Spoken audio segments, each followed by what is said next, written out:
5వ అధ్యాయము కర్మ సన్యాస యోగము 2వ భాగము.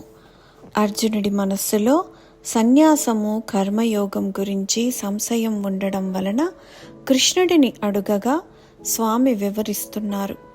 ఏ మానవుడైతే సర్వకాల సర్వ అవస్థలందు తాను చెయ్యవలసిన కర్మలు కర్తవ్యాలు బాగుగా చేసి అంతా భగవంతుడికి సమర్పిస్తూ తాను చేశానన్న భావనని కూడా త్యాగం చేయడమే కర్మ సన్యాస యోగం అని వివరిస్తున్నారు. 5వ అధ్యాయము కర్మ సన్యాస యోగము 14వ శ్లోకము. న కర్తృత్వం న కర్మాణి లోకస్య సృజతి ప్రభుః న కర్మఫల సంయోగం స్వభావస్తు ప్రవర్తతే. తాత్పర్యము: పరమేశ్వరుడు మానవుల యొక్క కర్తృత్వమును కానీ వారి కర్మలను కానీ కర్మఫల సంయోగమును కానీ సృజింపడు.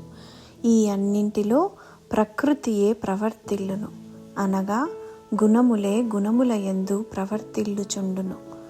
వివరణ: కృష్ణుడు అంటున్నాడు అర్జునుడితో, నేను కర్తను కాను, కర్మకు కారణం కాను, కర్మ ఫలం కూడా నేను ఇవ్వను.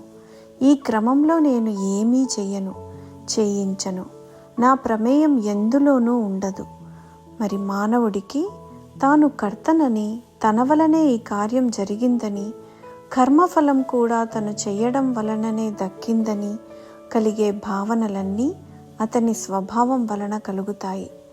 అనగా మానవుడి సొంత భావన వలన, అతని ప్రకృతి వలన. ప్రకృతి అనగా సత్వ రజో తమో గుణాల కలయిక.